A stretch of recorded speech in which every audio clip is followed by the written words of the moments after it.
আমি পরিষ্কারভাবে একটা জিনিস জানিয়ে দিতে চাই, বিজেপির তৃণমূলীকরণ হবে না। আমাদের দুজন কর্মী এর মধ্যে শহীদ হয়েছেন, জিতেছি আমরা। আজকে যদি এই ফলটা উল্টো হতো, এতক্ষণে আমাদের 200 কর্মী খুন হয়ে যেত। বহু তৃণমূল কংগ্রেসের আভ্যন্তরীণ গোষ্ঠীদ্বন্দ্ব, তাদের আভ্যন্তরীণ রসায়নের কারণে তারা রাতারাতি কিছু তৃণমূলের ফ্ল্যাগ নিয়ে মাথায় গেরুয়া আবির লাগিয়ে দিয়ে তারা তৃণমূলের অফিস দখল করছেন, তালা লাগাচ্ছেন। আমাদের দলের পক্ষ থেকে অ্যাজ অফ নাও আমরা বলে দিয়েছি যে যারা এই কাজে বিন্দুমাত্র ইনভলভ থাকবেন, মিউনিসিপ্যালিটি দখল, পঞ্চায়েত অফিস দখল, এগুলো এখানে চলবে না। তাকে দলের বাইরে যেতে হবে, তাকে বার করে দেবো পার্টি থেকে।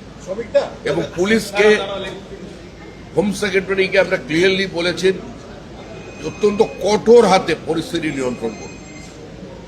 পশ্চিমবঙ্গের মানুষ একটা নির্দিষ্ট ভোট সংস্কৃতি থেকে, রাজনৈতিক সংস্কৃতি থেকে বেরিয়ে আসার চেষ্টা করে, এবং এই যে একটা ল্যান্ডস্লাইড ভিক্টরি, এই জয় মানুষের জয়, এটা তো শুধুমাত্র আমাদের সংগঠনের জয় নয়। এটা প্রধানমন্ত্রী আশ্বাস দিয়েছিলেন মানুষকে যে ভয়ের বাতাবরণ থেকে বেরিয়ে আমি ভরসা যোগাবো, সেটার গ্যারেন্টি। সেটা যারা নষ্ট করবার চেষ্টা করছেন পরিকল্পিতভাবে, কিছু কিছু জায়গায় সাম্প্রদায়িক সংঘর্ষ লাগানোর চেষ্টা হচ্ছে, সেটার উপরও আমাদের কঠোর নজরদারি আছে দল হিসাবে।